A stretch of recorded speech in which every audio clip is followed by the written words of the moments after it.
To our Tuesday night post-game reaction. We're going a little bit early tonight. It is about 9:30 Eastern time, 9:20 Eastern time, 8:20 Central, 6:20 Pacific. But I figured a couple things. One, most of the big games were actually in that early window, about 7 o'clock Eastern time or so. And also on top of that, we have a lot to get to from tonight and preview on Wednesday. So everybody come on in, a lot to discuss. We are talking about the thriller in Starkville, Mississippi, baby. That is right, Kentucky.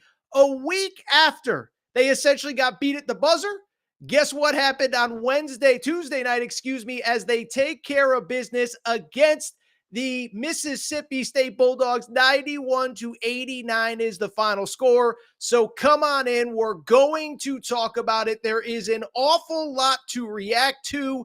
And oh, by the way, there is plenty more to react to as well, with pretty much everything else going on a busy night in college hoops. We'll talk Houston dominating. Kansas is in action. And as I said, a loaded Wednesday slate that includes Auburn-Tennessee, plus a bunch of games with bubble implications. But everybody come on in. Appreciate everybody's support. We are going to get to the thriller in Starkville in a minute. Before we get started, quick reminder, we do have a new partner here for March. It is BetUS and BetUS Sportsbook. We are so fired up to be working with BetUS, and here is the cool part about what they are doing for you in March. New customer, how about this? They are matching 125% of your first 3 deposits. Like Reed Sheppard, not 1, not 2, but 3, baby. That is right. Your first 3 deposits, 125% up to $2,000.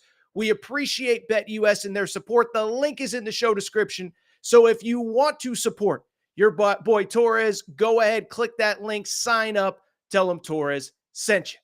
With that said, let's dive into the Tuesday night slate. Everybody drop your questions. Producer Matt will get to them momentarily, but we have to start with just it was an awesome game. It was one of the best games that I have seen all year. Last Saturday, Kentucky had maybe the best performance I've seen all year. But I also can't help but think one thing. A week ago, we came on this live stream on Wednesday night. LSU beats Kentucky at the buzzer, and we're pulling our hair out. We're pulling our hair out because we're sitting there saying they had the game, they should have won, they could have won. Why can't they close out these games?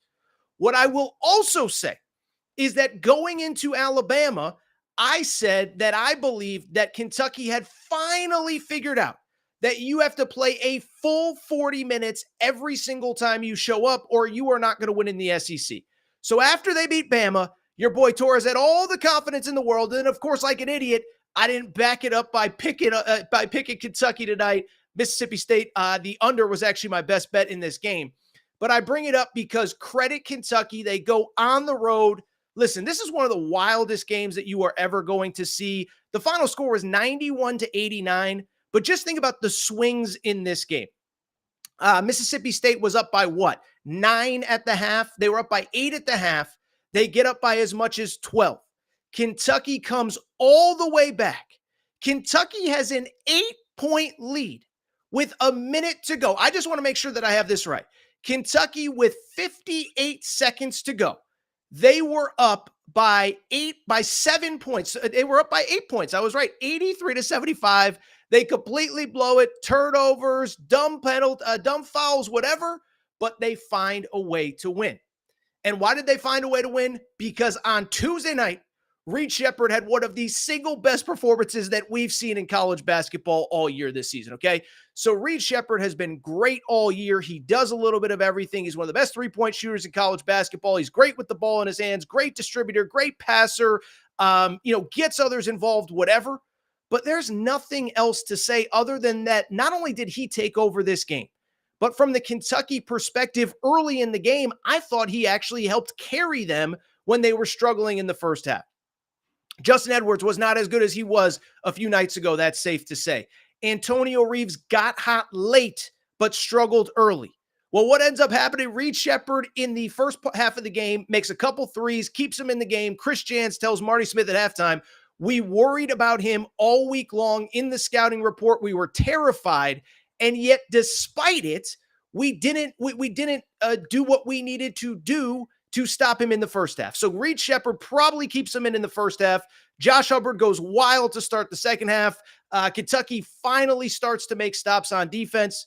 And then from there, it was the Reed Sheppard show. There is nothing else to say, nothing else to acknowledge other than that he was unbelievable in this game. 32 points, 4 of 7 from 3, 11 of 14 from the field, 6 of 6 for the free throw line. There were 3-4 plays late. He gets to the rim. He gets fouled. It's an and one, 7 assists, 2 blocks, 2 steals. This guy did everything. And oh, by the way, even when he made his first mistake of the game, when he threw that bad pass late in the game, Tolu Smith gets fouled, 2 foul shots to tie the game. What does Reed Sheppard do? Goes the length of the court. John Calipari, to his credit, everybody wants to criticize Coach Cal. Everything that he does is the dumbest thing that's ever been done. He doesn't call a timeout. He puts the ball in Reed Sheppard's hands. He lets him go, and he hits the game winner. So Reed Sheppard was absurd. Let me say this, though. This, to me, I think was the single most impressive win of the Kentucky season. And people will make fun of me. People will mock me. People will laugh, and they'll say, Torres, you don't know what you're talking about. You're out of your mind, Torres. You must be smoking something, right? Here is why it is the most impressive. Because, look, I understand they won at Auburn. I understand they beat North Carolina on a neutral and Alabama at home. I understand that they put up 117 points the other day against Alabama. And Jimmy Dykes said that was the highest scoring basketball team of the day on Saturday, okay? So Kentucky outscored NBA teams on Saturday. So you're sitting there saying, Torres, how can that be the most impressive win of their season? I'll tell you why. It's because it's one thing on a neutral court against North Carolina, back and forth, you find a way to win. It's one thing to go to Auburn, great win, not taking anything at all away from the Kentucky Wildcats for that win. But they jumped up early, they maintained, they were in control. Alabama jumped up early, maintained, they were in complete control. The difference in this game is that Kentucky in this one, they trailed by double figures in the second half. They trailed by a significant margin on the road against an NCAA tournament team. It was a whiteout in Starkville, Mississippi.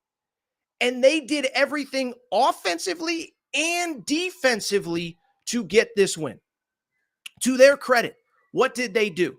They got the stops they needed on defense. They got the plays they needed on offense. I know I mentioned Reed Sheppard, but Dillingham had his moments. Antonio Reeves had his moments. DJ Wagner was good at times. This was a complete win on both ends of the court. And in my opinion, it was the best win that they have had all year. Because at the end of the day, what it comes down to is they were down. And we've seen this team get up and run away. We've seen this team get down and lose. We've seen this team get down and rally, but not be able to get over the hump. Tennessee comes to mind. Gonzaga comes to mind. And we've also seen, by the way, the LSU blueprint, which was against LSU. You get up big, then you blow the lead, then you take the lead, then you lose the game. This was the first time all year that I can remember, and Kentucky fans, let me know if I'm wrong, that Kentucky, they ended up falling behind, rallying, and found a way to win. And so to me, listen, this is the best win of the year because it proves, listen, this is another great win, but I think this is the one where they realized, you know what? We can do just about anything. If we come out focused, doesn't matter if it's home, road, this, that. If we come out ready to go, we are capable of beating anybody. Now, are they never going to lose the rest of the year? I don't know. They still got 3 big games on the schedule, including to close Tennessee, at Tennessee. So I'm not going to sit here and say they're going to Knoxville, they're getting the win. That's not what I'm going to say.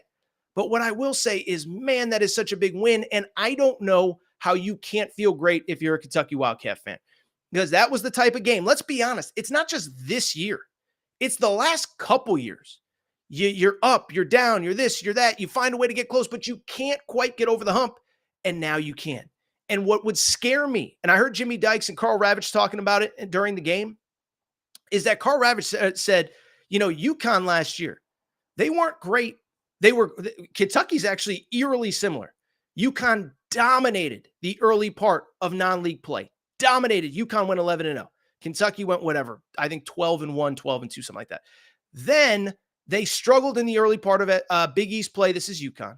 Same for Kentucky. But UConn figured it out late, and they had so much talent, they were able to overwhelm people. And so if you're a Kentucky player, how do you not feel confident down double figures on the road? Josh Hubbard can't miss, and you find a way to win. Drop your questions. We'll respond to them here in just a few minutes. From the Mississippi State perspective, listen, I don't know how many Mississippi State fans we have listening. I'd be devastated, though. I'd be devastated because you were playing some of the best basketball in the SEC.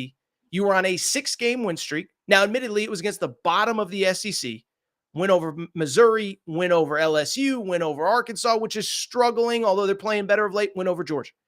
But at the same time, at home, haven't beat Kentucky at the hump since 2009.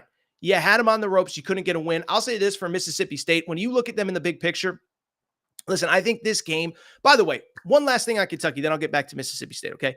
But from the Kentucky perspective, you know who we need to give John Calipari credit to?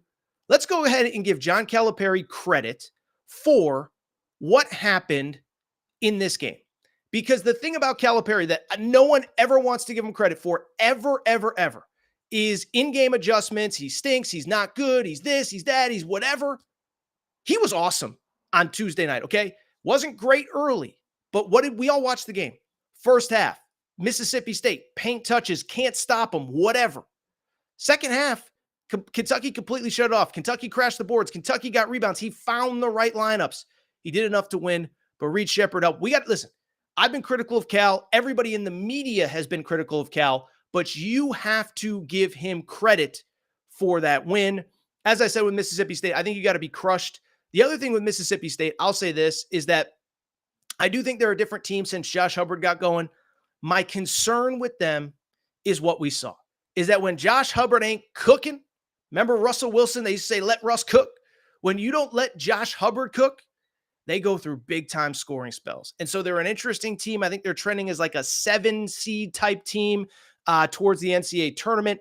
I still like them to win a game or two, but you saw when you cut off the head of the snake in Josh Hubbard, they do struggle to score. Great win for Kentucky.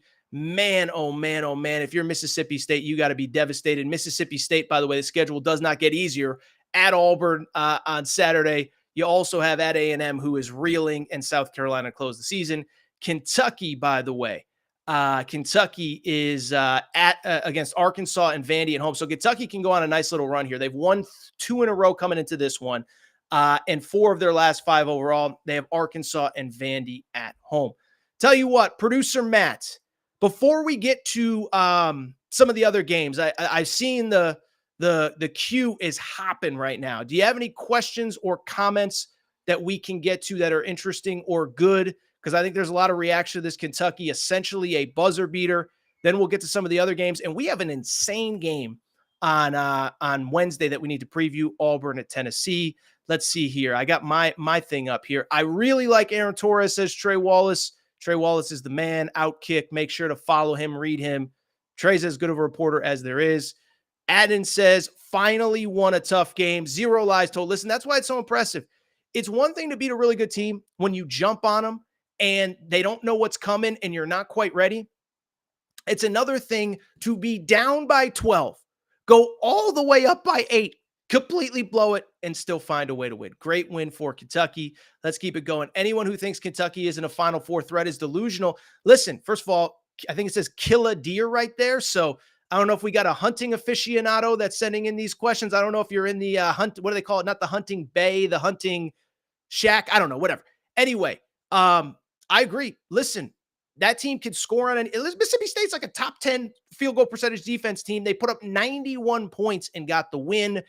Unbelievable win for Kentucky. Shout out Kill a Deer. Bambi, watch out. Super chat. Appreciate your support. Pressure washing by Sterling Wash. Make sure to check them out. We appreciate your support. What else we got? We could get to some other games and we could get back to some questions here in a minute. Tell you what, producer Matt, you look through. I'll get to this one and then we'll get back to questions at the end. Chris Murphy tweets in or chimes in. Cal actually coached a full game this time and he did it well. I hope we see this version of Cal the rest of the season. Listen, I thought Calipari had a great game. Mississippi State bulldog them. That's not really a term, but bullied them, I think is the term that I was looking for. early in the first half. And to their credit, they made adjustments. They got the stops that they needed. Hubbard cooled down, and Kentucky got the win. Tell you what, we'll come back to some of those questions in a minute. Do want to get to some other results. I actually want to look ahead to Wednesday, because Wednesday is just an insane slate of hoops. First off, Houston beats Cincinnati. Remember, Houston is now the number 1 team in the country. UConn lost last week to Creighton. Houston gets the win 67-59. It's crazy. The Cincinnati team total was 59 in this game. I almost bet it, decided to stay away. That would have been a push. For Houston, listen, coming off an emotional overtime win against Baylor, I'm not surprised that it wasn't pretty. I think for Houston, the question is going to be, can they continue to score enough to win these big games against these good teams? The good news for Houston, LJ Cryer got going, 22 points, 4 3-pointers. That's really the guy for Houston that they need. We know Jamal Shead is really good. We know Jamal Shead is an All-American type player. They need LJ Cryer to be a star offensively for Houston. And by the way, we know the defense is great. But remember, LJ Cryer was a guy last year at Baylor, averaged 15 points per game, 42% from 3. As a redshirt freshman in 2022, he only played 19 games, but was averaging 13.5 on 47% three-point shooting. So I bring it up because LJ Cryer is the guy that you need to get going. Houston, to me, listen, I think they are absolutely in that conversation with UConn, with Purdue, with some others at the top of the sport. We talked about them on Monday's show. The fact that this team is running away with the Big 12 in year 1 is absolutely impressive. So credit to Houston for getting the win.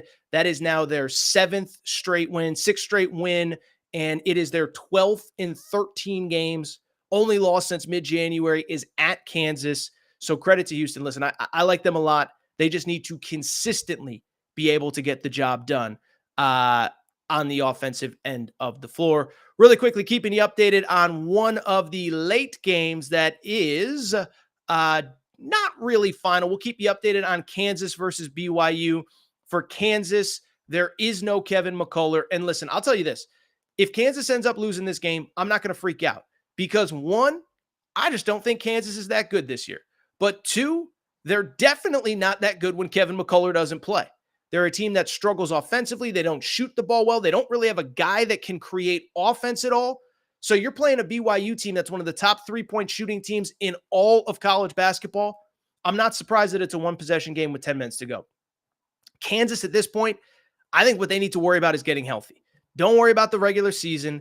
Don't even worry about the Big 12 tournament. Just get right for the final 3 or 4 weeks of the season. If you have Kevin McCullough, remember, they beat UConn at home. They beat Houston. They've beaten some really good teams. They beat Tennessee in Maui, but it was when they were healthy.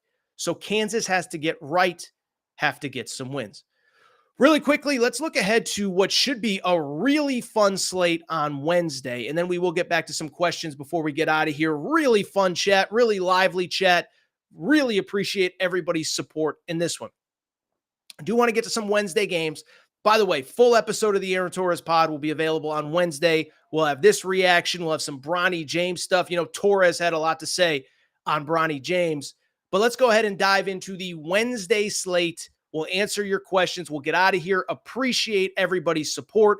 Appreciate everybody chiming in on what was a fun Tuesday night of college hoops. So let's start with the big one on Wednesday. There's really one super marquee matchup on Wednesday. Top 15 showdown, Auburn at Tennessee. This one is always a big deal. When old Bruce Pearl, our buddy, friend of the Aaron Torres pod, whenever he returns to Knoxville to take on the Vols, that's always a big game. But this one has a lot of stakes beyond that. Tennessee, with Alabama's loss, is now tied for first place in the SEC standings. They actually host Alabama on Saturday. And so this is a big one because if they win this game and if Alabama wins at Ole Miss on Wednesday night, then they're playing for first place on Saturday. By the way, if they win this game and Bama loses, they could take complete control of the league. But let's focus on Tennessee because if they win this game, they will be in very good position to win the SEC regular season title. It's also worth noting that Auburn and South Carolina are each a game back. So if Auburn wins this game, then they're potentially looking at the 2 seed at the SEC tournament, which I think is huge. And what I think is cool about this game, so top 15 matchup, as I said, Tennessee comes in ranked number 4 in the country, Auburn ranked number 11. And what I think is interesting about this game, both teams are playing really well. Auburn, obviously, they lost to Kentucky 2 Saturdays ago. They got a full week off. They've only played one game since then. They took care of business against Georgia. And then I don't think people realize just how good Tennessee has been playing in these last few weeks. They have won 6 of 7. Tennessee's only loss over that stretch was at Texas A&M, a game that they certainly avenged over the last couple weeks because on Saturday they played Texas A&M at home and beat them by 35 points. And so I just bring it up because Tennessee, to me, is playing some of the best basketball in this league. Auburn, I think, is playing very well as well. Obviously, Auburn, we don't expect to see Jalen Williams in this game for the Tigers. What I think is interesting about this game, two teams that sort of mirror each other, but I do think with Tennessee at home, the advantage has to go to Tennessee, right? Because the thing with Tennessee, I think most anybody watching is smart enough to know, like, this Tennessee team, they ain't your grandfather's Tennessee team. They ain't your 2021 Vols, your 2019 Vols, whatever. This team can score. And what I don't think people realize, they are scoring without, in any way, shape, or form, letting it affect their defense. You know that coming into Tuesday night, Tennessee has the number 2 ranked field goal percentage defense in all of college hoops, behind only Houston, but they're doing it in a situation where when they win, they're putting up a ton of points. Last 6 wins, they have put up at least 80 plus points, 85 points in 5 of the last 6 wins. Put up 103 against Kentucky, 88 against LSU, 92 against Arkansas, 88 against Vandy. Now, they did only put up 72 against Missouri, but again, 86 against Texas A&M. And so when I look at this Tennessee team, they can score, they defend, they rebound. I've said since the rosters came together in May and June, I believe this team is the best team in the SEC. And the good news is they're going to have a chance to prove it. Final 4 games, Auburn at home, at Bama, as I said, this weekend, at South Carolina and Kentucky. But I do think they match up well with Auburn in this game. Bruce Pearl, love what he's doing at Auburn. But listen, these two teams mirror each other, right? Tough, physical, mean, post, in the trenches, go back and forth. Tennessee has length, they have size, they rebound well. Auburn, they obviously have Janai Broome, who's playing as well as any big guy in the SEC. But I think both these teams mirror each other. I think Tennessee's a little bit more skilled. I think they're going to have the best player on the floor in Dalton Connect. And I also think, more importantly, they are going to be at home, that home crowd advantage behind them. As I said, whenever Bruce Pearl comes to town, you know it brings out the best in the Vols crowd. I do like Tennessee to win this game, probably like 88-71, maybe not 88. I'll say 81-70 is the final. Tennessee wins by double figures. Beyond the Tennessee game, there aren't a ton of huge ranked-on-ranked matchups. But what I will say, if you love the bubble,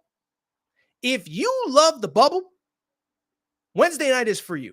So I'm not a bracketologist. I rely on my guy, Joe Lunardi. And I love Joe. By the way, I feel so bad for Joe Lunardi because no matter what he said, all he does is look at history, look at numbers, and try to put together a bracket based on what history tells us and what the numbers currently tell us. And all this guy does is get crushed day after day after day after day after day. So I feel bad for Joe Lunardi. But at the same time, if you're looking at his bracket, Wednesday is a huge, huge night. So for fun, I went back and looked it up. So remember, last 4 in, first 4 out, right? So the last 4 teams in, those would be the teams playing in those play-in games. And the first 4 out, we have 5 of those 8 teams in action, plus other teams on the bubble. Couple games worth noting, Seton Hall at Creighton. Seton Hall is in Joe Lunardi's last 4 in coming into tonight. Really interesting team. They don't have a great win-loss record, but they do have some really good wins. Most notably, they obviously beat UConn earlier in the year when they played UConn at home. Took care of Marquette at home, took care of Butler at home, took care of St. John's. They did struggle for a stretch, but they've won 4 of their last 5, or 5 of their last 6, They come in as I said, one of the last 5 out. Ironically, one of their losses was in triple overtime to Creighton. But this is the kind of game that they need, especially because the schedule doesn't get easier. They still have at UConn this weekend and then Villanova at home next week. And so Seton Hall, to me, I think they're unquestionably one of the 38 best at-large candidates. But you talk about a game that could put a stamp on your resume, Seton Hall at Creighton on Wednesday night. Keep in mind, by the way, Creighton coming off a weird week too. Beat UConn, rushed the floor. By the way, amazing. There was a floor rushing and nobody died and it didn't become an international controversy. Incredible how that happened. Shout out to you Creighton fans. But at the same time, they beat UConn. Then they go to Madison Square Garden.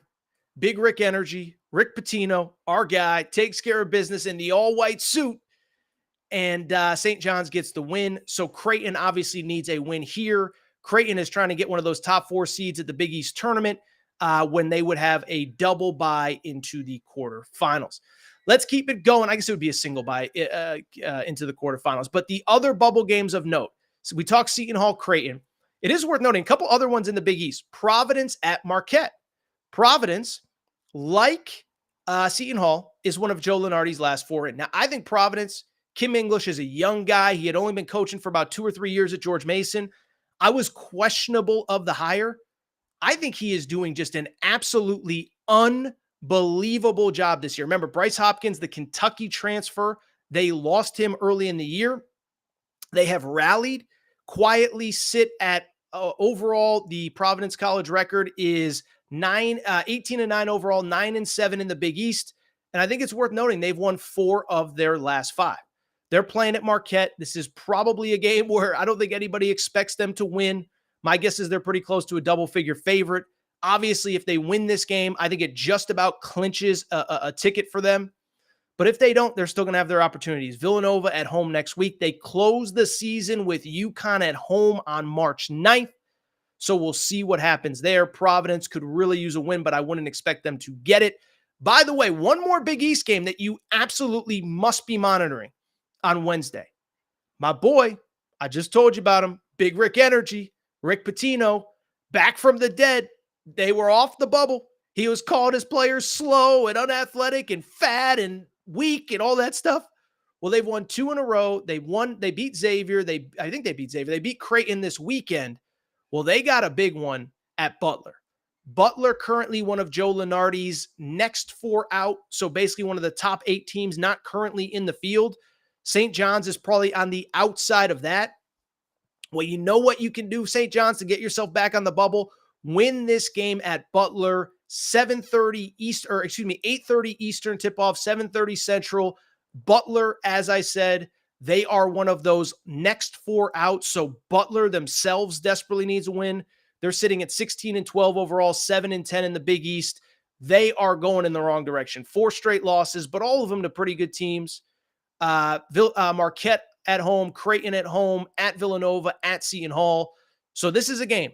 If Butler doesn't win this one, you're probably looking at the NIT. You're probably on the wrong side of the bubble. Got to get this win. Those are the 3 big games in the Big East. I'll tell you what, SEC has a few big ones. Ole Miss is reeling. Chris Beard, at one point, they were absolutely humming as a program. They were in complete control. They were great. They were awesome. They were this, they were that. Unfortunately, now they're slowly falling apart. They have lost 5 of 6. Their only win was against Missouri at home. That ain't going to get the job done. Missouri's winless in SEC play. That's not going to get the job done. So I bring it up to say they're at home against Ole Miss or against Alabama. We do not yet have a point spread via BetUS. I would guess Alabama's like an 8.5 point favorite. Listen, this would be a big one for Ole Miss. Ole Miss is an interesting team because they really have the problem with Ole Miss, they really are like, I'm not a big fan of having to make everything about the net, but they really don't have much of a resume out of conference to speak of. And it was because Chris Beard was taking over a really bad situation. So they really didn't play anybody. They beat Memphis at home. That felt like a great win at the time. They obviously had a couple very nice wins early in SEC play. They beat Florida at home. They beat Texas A&M on the road, which felt big. They beat the Mississippi State team that we talked about. The problem is, like I said, they've lost 5 of their last 6. Only win against Missouri. They got to start racking up big wins. This would certainly be a good one at Alabama at home on Wednesday. They also get at Georgia and Texas A&M to close the season, so they'll have some opportunities here. Probably, if they don't beat Alabama, they would have to sweep their final three, probably win a game or two at the SEC tournament to get back into the picture. But if you're Chris Beard, this win would go a long way. You know who's really reeling right now?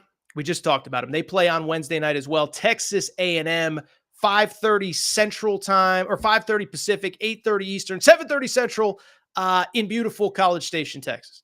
Listen, love Texags, loves my guys at Texags, but this team is reeling. I said it with my boy David Nuno the other day.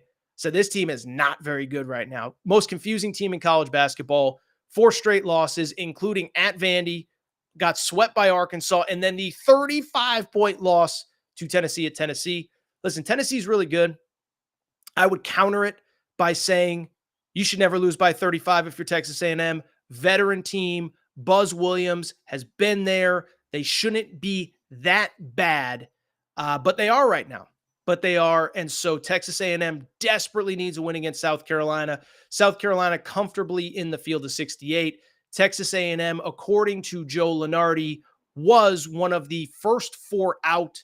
That shows you how dumb the metrics are sometimes, because at the end of the day, there's no reason that team should be anywhere near the bubble. They have been awful. I don't care what you did in November. Give me teams that are actually playing well right now, that actually want to be there. Give me a South Florida, give me a whoever. The only other bubble game of note, and then we'll get to some of your questions and we'll get out of here. Colorado in the Pac-12, final year of the Pac-12, RIP Pac-12. They're playing Cal. Cal, remember, is coached by Mark Madsen.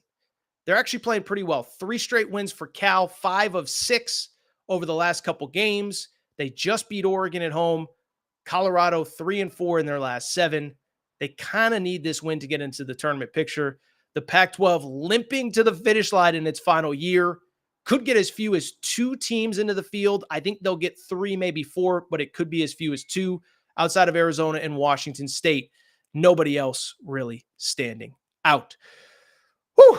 I think that's it for the show. I do want to get to some last-minute questions. You want to drop a super chat as we go live here on a Tuesday night. Please make sure to do so. LC says, Aaron, do you see Reed Sheppard as a lottery pick? Reed Sheppard to me is one of the most interesting players in this draft, okay? Because when I look at Reed Sheppard, I think it could go a million different ways. I don't know. First of all, this is the worst draft maybe ever. It's so bad. The players are like, it's really bad, okay? So on the one hand, could I see Reed Sheppard declaring and being drafted in the lottery? I could. Do I think because he's not super big, he doesn't, is he a lead guard? He's a great college player. But is he a lead guard, a combo guard? I think NBA teams are going to struggle with that. I think he could go outside the lottery. Here's the other thing. This was a kid nobody thought was going to be a one and done. This is a kid that is a Kentucky kid that is becoming a legend. I don't think that he will come back, but I don't think it's out of the realm of possibility. I remember talking about this years ago with Sam Vecini from The Athletic, is when you go into a season and you have no plans to be a one and done, and you're just not mentally preparing to leave college after 1 year, sometimes you're just not ready to go.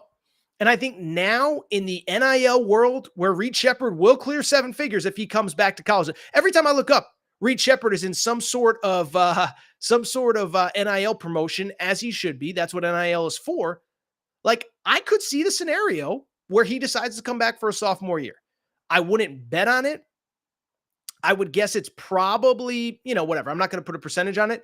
I do think it's worth noting, by the way, John Calipari didn't really recruit expecting to lose all these freshmen. They have Boogie Flan coming in, the 5-star from New York. Who else? Travis Perry from Kentucky. But they don't have 4 or 5 guards to replace DJ Wagner, Rob Dillingham. I think Cal's going to let Reed do what's best for him. I don't think it's totally out of the realm of possibility that he would come back. Matt, what other questions do we got for us tonight? By the way, the crowd support is amazing. The crowd's going wild for Torres. UK has so many weapons. If we play D, we're going to be tough to beat. From the Salty Dog. Agreed. Listen, we've talked about it again and again. You don't need to be great on defense. You just need to be good enough on defense. And if you're good enough on defense, listen, they put up 91 points on a top 10 defense in college basketball this year. And so I just bring it up because if you look at this whole situation, They don't have to be great. They just have to be good enough. I agree. So many weapons. Here's the other thing. Justin Edwards was awesome on Saturday. Wasn't awesome today. DJ Wagner, I think at some point he is going to figure it out, but he has not yet. And so I just bring it up because I truly believe in my heart of hearts that they have so many weapons. And I don't know what the brackets look like. I'm not a bracketologist. I've told you a million times. I think they said that Lenardi expects to have him as a 4 seed after this game. Good luck if don't even get me started on Purdue. If Purdue draws this team, Arizona, I think they match up well with you. They can match up with anybody. They can listen. I'm a UConn guy. I'm here to tell you that Kentucky team that played tonight can go score for score with UConn. UConn's big. UConn's physical, but even UConn can't score like that. What other questions we got, Matt? By the way, my water is right out of reach here. Charlie White. It's always hard to win on the road in the SEC. It's always really hard. You can't, and this was part of the LSU thing last week. Never take road wins for granted, okay? And that was why last week with LSU, I was like, you just got to get out of that game with a win. Now they didn't. It sucked, but it doesn't matter. You get this win. That is such a big win. We talked about it to open the segment. Credit to Kentucky for getting the victory. Any more questions? Kentucky will cook Tennessee in their arena with Big Z and Reeves and Sheppard and Dilly. They could play with anybody. They didn't show up. Here's the thing with the Kentucky-Tennessee thing. They didn't show up for like the first 12 minutes of the first Tennessee game. They just show up ready to play. Who's to say that they can't? So, listen, we got 2 more sample sizes for Kentucky, 3 more sample sizes for Tennessee before we get to that one. That'll be a good one, though. I'm really excited for that one. What other questions do we got? I'm going to check some scores while we're doing this. Tuning in late. Thanks for the free money. BetUS. Remember, link in the show description. Listen, Torres doesn't ask for much, but BetUS, incredible partner. How about this? They're matching 125% of your first 3 deposits. You just got to click the link in the show description. Just sign up. $50, $100, $25. Help your boy Torres out. Thank you to Benjamin. Thank you to BetUS. Thank you for taking up for Cal. Sick of everyone saying he cannot coach. Listen, I think he's had his moments this year that have been frustrating. I think Tuesday night was, I would say, and listen, I'm not blaming the coach for everything guy, but I thought Tuesday night was his best performance because Mississippi State was cooking Kentucky in the paint early, and late in the game, they were able to take care of business. Thank you, Aaron. Best in college hoops from Chris Murphy. I think there's a senator named Chris Murphy in Connecticut. That'd be pretty cool if that was the senator checking in. I don't think it is. We're going to call you the senator from now on, Chris Murphy. Appreciate your support. Appreciate everybody tuning in, by the way. The crowd here is massive. By the way, a couple things. We're going to be going live quite a bit here over these next couple weeks. Make sure you're subscribed on YouTube. Make sure to click that little alert button so you know when we're going live. We're going to be doing some live shows from Vegas the week of championship week. Some live shows from the Final Four. Maybe we'll see. But make sure you're locked in. We're going live, I don't want to say every night, but a lot of nights between now and the middle of March. The audience was awesome. Any last question before we get out of here? Mississippi State has to be hurting. They probably are.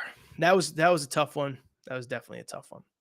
Last couple ones we'll get out of here because Torres is fried right now. It's okay.